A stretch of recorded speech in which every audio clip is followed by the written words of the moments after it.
இந்தியாவில் வேற எந்த மாநிலத்திலும் இல்லாத வகையில் முதல் முறையா முத்தமிழறிஞர் கலைஞர் அவர்கள் தான் 2008 சத்துணவு ஊழியர்களுக்கு காலமுறை ஊதியம் வழங்கினார். அந்த சாதனையின் தொடர்ச்சியாக சத்துணவு அமைப்பாளர்கள், அங்கன்வாடி பணியாளர்கள், கிராம ஊராட்சி செயலாளருக்கான ஓய்வூதியம் 2000 ரூபாயிலிருந்து 3400 ரூபாயாகவும்,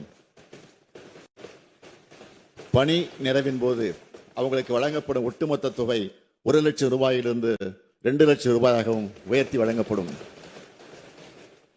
குறு அங்கன்வாடி பணியாளர்கள் மற்றும் வனக்கள பணியாளர்களுக்கான சிறப்பு ஓய்வூதியம் 2000 ரூபாயிலிருந்து 3200 ரூபாயாகவும்,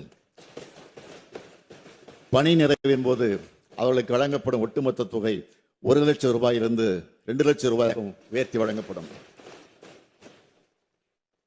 அங்கன்வாடி உதவியாளர்கள், சமையலர்கள், சமையல் உதவியாளர்கள் மற்றும் தூய்மை பணியாளர்களுக்கான சிறப்பு ஓய்வூதியம் 2000 ரூபாயிலிருந்து 3000 ரூபாயாகவும், பணி நிறைவின் போது அவங்களுக்கு வழங்கப்படும் ஒட்டுமொத்த தொகை 50,000 ரூபாயிலிருந்து 1 லட்சம் ரூபாயாகவும் உயர்த்தி வழங்கப்படும்.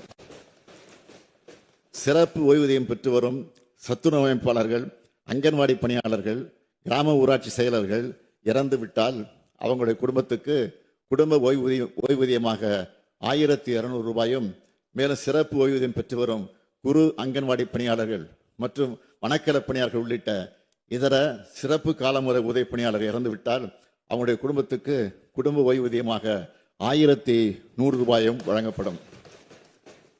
மேலும் சிறப்பு ஓய்வூதியம் பெற்று வரும் அங்கன்வாடி உதவியாளர்கள், சமையலர்கள், சமையல் உதவியாளர்கள் மற்றும் தூய்மை பணியாளர்கள் உள்ளிட்ட இதர சிறப்பு காலமுறை ஊதிய பணியாளர்கள் இறந்துவிட்டால் அவங்களுடைய குடும்பத்துக்கு ஓய்வூதியமாக 1000 ரூபாய் வழங்கப்படும்.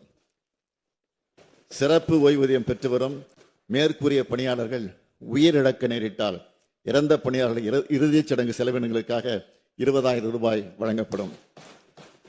இந்த அறிவிப்புகள் மூலம் தற்போதுள்ள சிறப்பு காலமுறை ஊதிய பணியிடங்களில் பணிபுரிந்து வரும் பணியாளர்களும், இத்தகைய பணியிடங்களில் பணிபுரிந்து ஓய்வு பெற்ற 1.5 லட்சத்திற்கு மேற்பட்ட ஓய்வூதியாளர்களும் அவருடைய குடும்ப உறுப்பினர்களும் பயனடைவாங்க.